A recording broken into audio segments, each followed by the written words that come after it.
કોંગ્રેસના ધારાસભ્ય ભાજપમાં જવા મામલે વાવના ધારાસભ્ય જ્ઞાનીબેન ઠાકોરનું નિવેદન। કોંગ્રેસના ધારાસભ્યો ભાજપમાં જવાની મામલે વાવના ધારાસભ્ય જ્ઞાનીબેન ઠાકોરનું નિવેદન। ભાજપ કોંગ્રેસનો ભરતી મેળો કરી રહી છે। ભાજપ ક્રેડિટ ગુમાવી ચૂકી છે, એટલે કોંગ્રેસના લોકોને જે લઈ જઈ કોંગ્રેસની ક્રેડિટ પર ભાજપ ચૂંટણી જીતે છે। ભાજપ કહે છે કોંગ્રેસ મુક્ત ભારત, પરંતુ હવે કોંગ્રેસ યુક્ત ભાજપ થયું છે। અમારા ધારાસભ્ય ભાજપમાં ગયા એ પ્રજાના કામ કરે એવી અપેક્ષા। જ્ઞાનીબેન ક્યારેય ભાજપમાં નહીં જોડાય। ભૂતકાળમાં પણ ભાજપ ખૂબ પ્રયત્નો કરી ચૂકી છે। લોકસભા લડવા મામલે નિર્ણય पार्टी पर छोड़ो। ब्यूरो रिपोर्ट बराठा कड़ीसा। मैं तो कहूँ से एडवांस में कि न भूतो न भविष्य जे विचारधारा साथे हूँ जोड़ायेली छूँ, जन्मजात जोड़ायेली छूँ।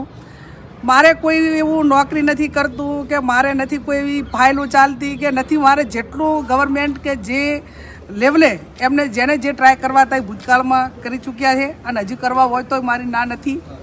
ये एमનું કામ કરે, હું મારું કામ કરું। મને ધારાસભ્ય તરીકે કામ કરવાનો સંતોષ છે।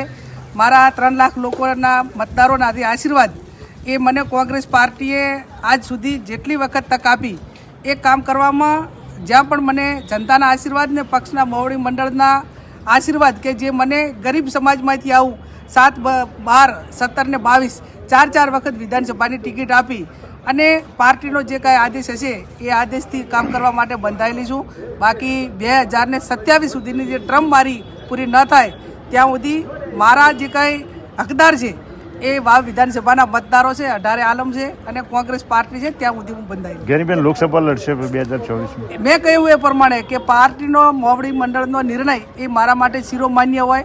મને આટલી ઉંમરે ઘણું આપ્યું છે, મારી વ્યક્તિગત કોઈ જ માગણી નથી, પણ પાર્ટીના આદેશનો જે કાંઈ આદેશ કરશે એ પાર્ટીના આદેશ મારા માટે શિરોમાન્ય। ઓકે।